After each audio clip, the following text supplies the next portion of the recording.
Ahoy! PvP in New World needs changes. When the game initially released, people were actually talking about just how good the PvP system is, how good the combat in general is, but especially the content has been significantly lacking when it comes to PvP for the last years. Fortunately, the devs are aware of this and have now specifically asked what we would like to see in terms of PvP changes. What I share with you here is my opinion based on 2 years of experience with the game. Of course, your and everyone else's opinion will probably differ in some places. We all have our own experiences with PvP, and depending on how you play it, it can be vastly different. But I do believe I have some thoughts worth sharing here, because I am somebody who basically started out almost purely PvPing, and gradually moved more and more towards PvE because the incentives for PvP were just relatively lackluster in comparison. At the same time, I know that the moment a good PvP opportunity arises, I will absolutely jump on it, like I did for example with Fresh Start servers. So let's talk about the different modes, beginning with the one that we already know is getting a significant change, which is Territory Influence. And before you skip straight to the real PvP modes, consider what this could be. If Territory Influence is done right, it could be like an additional PvP mode that is very highly concentrated because it only happens for a specific time span per day. It could be very, very fun if it's done right. In my opinion, the biggest issue with Territory Influence pushing right now is that it just feels like a time-consuming chore. It is one of the main reasons for a lot of people not to even bother with wars at all, because you have to do this extra homework before you can even go to war. It's super annoying, then your declares can get sniped. There's really not much good about it at all. It's just running back and forth. There's not much PvP happening most of the time. I could complain on and on and on. So let's talk about how to make it better instead. Let me be clear here, the bar is low. You could improve the current declare system by simply having every company throw their name into a bucket if they want to participate or declare for a territory, and then draw a random name, and that system would still be better than what we have today. That's how low the bar is. So let's make something good out of it.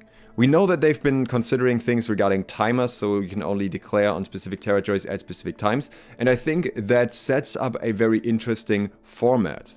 I know quite a few of you have been playing Diablo 4 lately, and we have those timed events in that game where at a specific time something will happen and people will go there.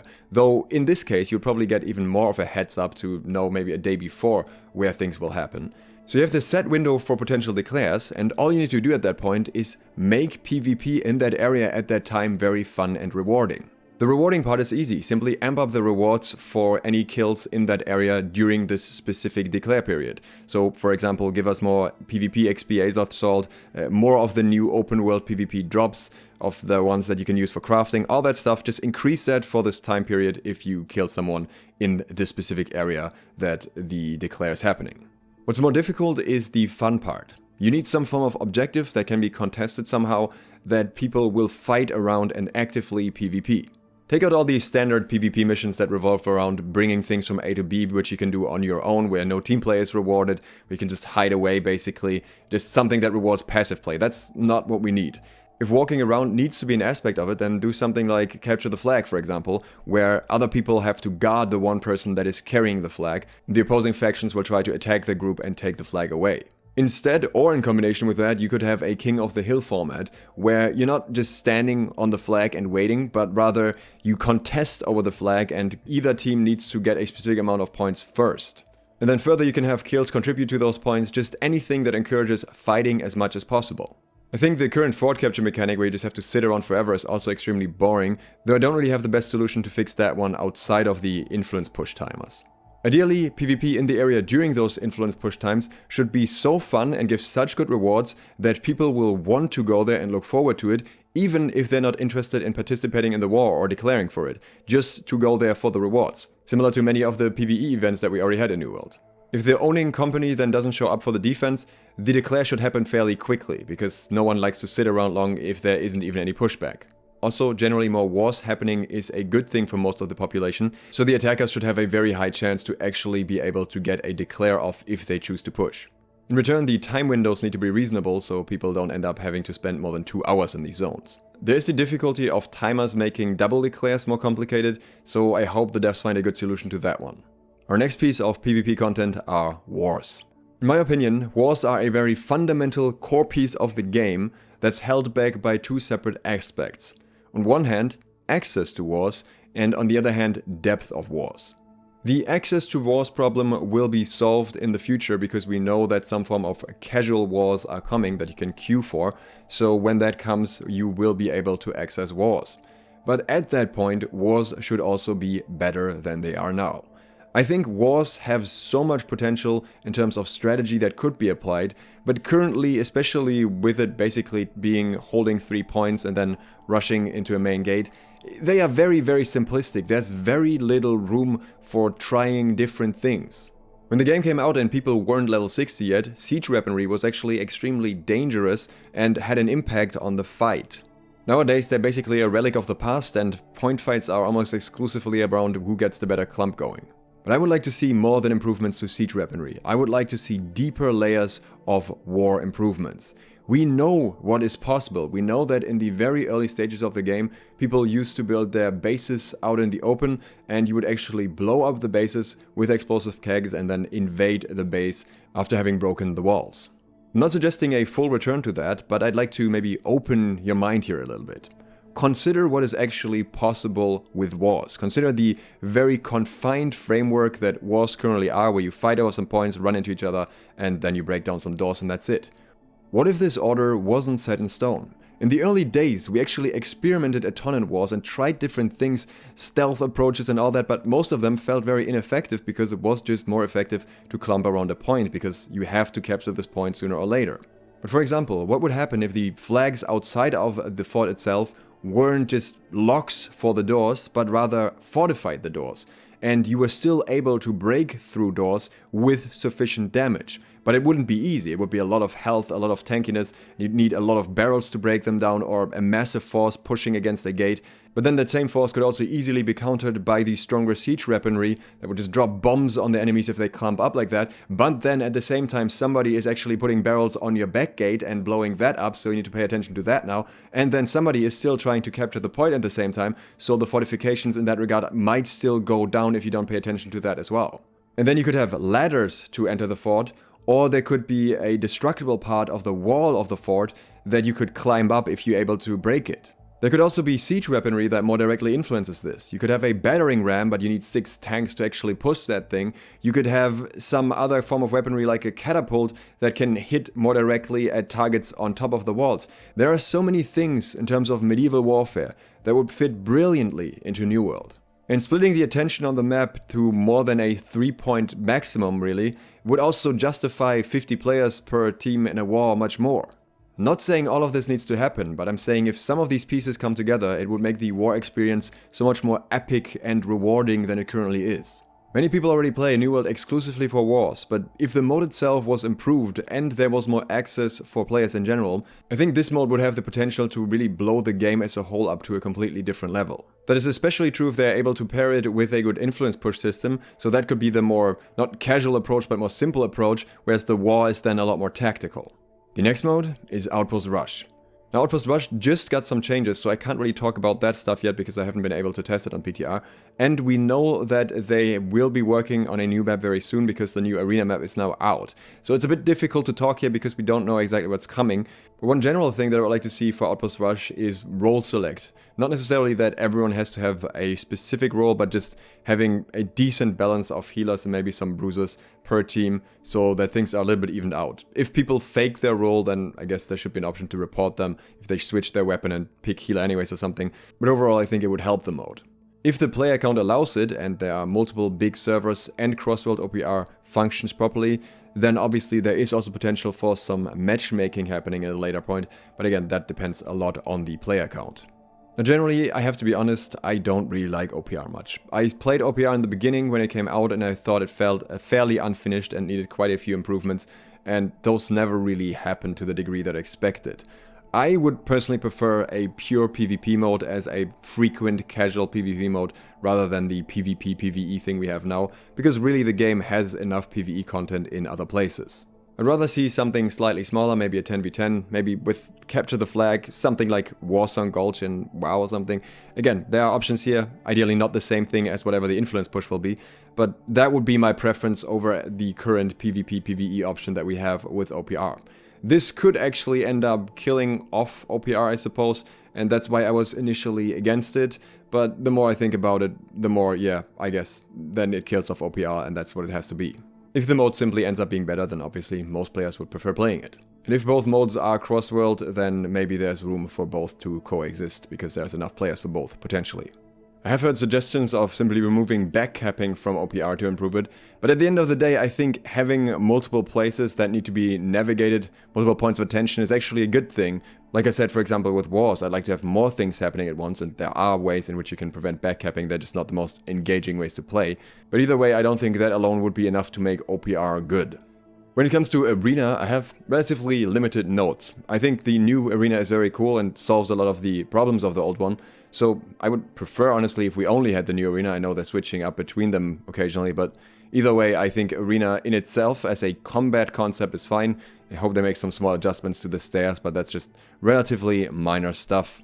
The bigger deal are the rewards. While they have been improved, they're still more limited compared to other modes, because you can only get them, I think it was 2 times a day. That is honestly the only thing that's really holding the mode back a bit, in my opinion, at this point. I know they say that people can just grind the track super quickly through Arena, but then again, that's only a handful of players that are very good, and those handful of players probably have fairly good gear anyways to begin with, so they're not that concerned with the rewards either. So I don't think it would be a problem to overall make the rewards from Arena more consistent in that you can get them whenever you queue the mode and not only twice per day. Outside of the existing modes, there are also other potential modes that are frequently brought up that I think deserve some attention here. The first one would be a dedicated PvP only server where everyone is force flagged. And I'm not talking about the event server that's going on right now. That's mainly a war server. That's something different. That's not really what people are talking about when they're talking about a dedicated PvP server.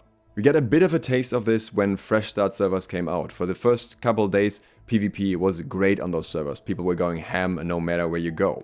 The problem was that the incentive to open world PvP, especially in lower level zones, was comparatively low if you were planning to participate in wars later on, which a lot of PvPers do, because then you would have to rush to 60 in order to be able to contest and hold territories. That means people like me, who almost purely focused on open world PvP, very quickly fell behind because they didn't care for grinding to max level quickly, they just wanted to have PvP.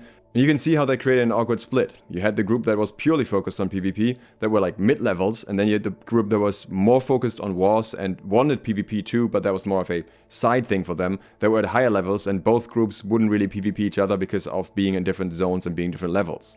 Robin Hood's, one of my company mates, made a suggestion that I would usually be against, but I think that is actually very good in this context. I think if there was a fresh start PvP server, hopefully a couple of weeks or even month after the launch of the expansion itself, then that should come with at least temporary level caps. If you can only reach a certain level on a specific day, but everyone is flagged around you, then you have a lot of incentive to just go out and PvP. You wouldn't have to worry nearly as much about people getting territory advantage through levels, because everyone would be on the same level most of the time anyways.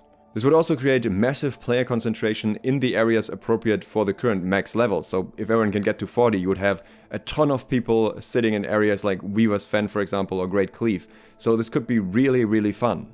If you very gradually scale the caps, it could keep people entertained for at least 1.5 months.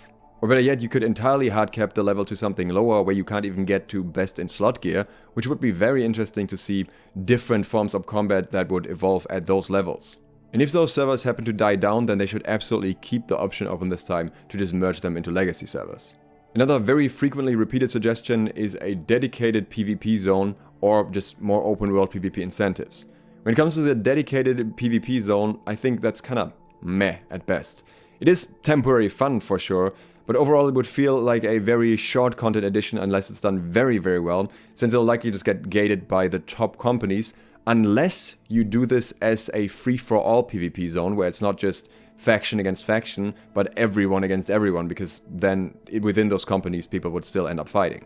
Overall, I believe that if territory influence races are done well, it would work better than a dedicated PvP zone by just naturally creating these PvP hot zones. You could even do the territory influence races with forced PvP in that zone while the influence race is active. So as a PvEer, you would simply have to stay away for an hour here or there if you don't want to participate. I also generally think that it's better to keep adding rewards to open world PvP in general, so people are inclined to flag in general and do it anywhere, not just in one specific zone. There is one significant change that I would like to suggest in that regard. One thing that always bothered me is if I am running flagged and gathering resources, which I don't do much at the moment, but obviously will happen again once the expansion comes out if there are any new resources to be gathered, and somebody from a different faction who is unflagged tries to kite a mob onto me in order to steal the resource from me. This is extremely annoying because I'm ready to fight, I'm flagged, but this person is essentially being a coward in that moment who is utilizing the mobs in order to prevent me from gathering, but isn't even flagged. What I think should be implemented is resource priority for PvP flagged players. If you just want to casually farm with PvE mode on and just, second screen it, that's fair enough, I do that sometimes. But if at that point someone is walking by who is willing to take the higher risk of running flagged while farming, then I think they should be the one to get the resource.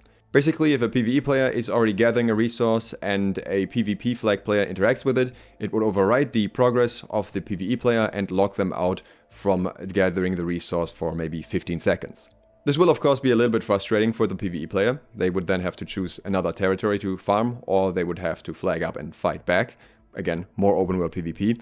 But on the other hand, I think that is significantly less annoying and significantly more fair than the current situation that we have the other way around, where people will kite mobs on you and you can't actually directly fight them. Of course, the system should only work with players of other factions that actually have the option to fight back. And another suggestion that isn't originally from me, this is from Go22k, is that when players are flagged for PvP, the campfires should be faction only. I think this would be a nice addition, so people can't just run up to your campfire and then fight you. Just a little bit more involvement there, basically. Now, naval combat is a topic that keeps coming back up, but I honestly think it's a bit of a far stretch. Currently, I think it doesn't even make sense lore-wise, because as far as I'm aware, most ships that come to Eternum just crash and aren't really usable, with a few exceptions. So I don't think that New World is anywhere near the point where naval combat is something that should be focused on. I think wars should be significantly improved first and make them feel more like actual wars, and after that maybe we can talk about other weaponry and ships and whatnot. But again, I think this is years and years and years away, and maybe also not a big priority. There are some general important things that I think need to happen for PvP. PvP definitely needs more Umbral shards. Now, we don't know if Emerald Shards will be used in the expansion or how they will be used, so if there's a new equivalent to that, but whatever equivalent it is, it should be coming consistently from both PvE and PvP, so it should not be that one's heavily favored over the other. Optimization is also a very important topic for PvP in general. Currently, one of the conditions to war is have a good enough PC that it can actually win wars, because there are still a lot of issues when it comes to PvP modes running stable. I still have issues with my PC in OPR from time to time. I know that they're working on improvements to the Azoth engine, also in the context of the Lord of the Rings MMO, so I hope that those things can affect the PvP performance in particular, but I do think that's just a very crucial thing, because in New World it is very important to get your timings right, get your frames right, and that's just still very difficult to do. I'm also very aware that optimization is an easier said than done topic. Of course, every company wants their game to be fully optimized, and they have people working on that, and it's difficult, but I want to point it out as one of the major things that is holding PvP back. It did probably also shine through with a few of my remarks, but I think that New World Combat could be a little bit more skill-based than it is at the moment. One thing, for example, that I think is a bit annoying is the hyper-counter gearing that is currently possible. For example, if you specifically wanted to counter Fire Staff, you could have fire gems in your armor, you could have a fire protection amulet, then you could have elemental aversion, and then you could have an elemental skewed armor, if you just specifically want to counter this one type of damage. Obviously it would leave you very weak to other types, so it wouldn't be smart, but I don't think there should be this much room in terms of how you can optimize against one particular type of damage. I'd much rather see something like that mainly be controlled through gems. I'm not saying that all of these perks should go, and I think Elemental Aversion itself, for example, is a very good perk, but I do think there's just a little bit too much potential to do too many things at once. For example, taking away the Amulet Protection perks could already shift things drastically. I would also like to see some less persistent effects. I think the new change to Void Gauntlet with a tether is a bit of an outlier, because that ability really only makes sense when it lingers if you switch, but especially the Ice Gauntlet has so many effects that still persist while switching to another weapon, and I think that's one of the major reasons why the Ice Gauntlet is performing so well as well. They said they couldn't really figure that one out, but I think it's because you just drop down an Ice Pylon, an Ice Storm, and an Ice Shower, and then switch to another weapon and still have a massive impact with the Ice Gauntlet without even using it. Similar things are true for the Life Staff too. And I think this is very counterintuitive to how other weapons are designed. If you get your empowers on the Great Axe and then switch off, they are gone. And that's true for almost all melee weapons and also multiple other ranged weapons. The main thing that usually lingers no matter what weapon are the debuffs that stay on the enemy. But for example, if Ice Storms or Ice Showers broke if you switched off the Ice Gauntlet, that would maybe feel weird in the beginning, but I think it would make a lot more sense in how every other weapon is used. And of course, another factor that definitely plays into skill-based combat is stamina management. I have made a video dedicated to that specifically that I will link right here, so if you're interested in my thoughts on that, go check that out. Tomorrow we're going to be talking about spear tech and new spear builds, so if you're interested in that, consider subscribing and clicking the bell. If you'd like to support me further and get early training tips, you can do so on Patreon. Thanks to all my patrons who already do exactly that, and thank you for watching. Duke Sloth, out.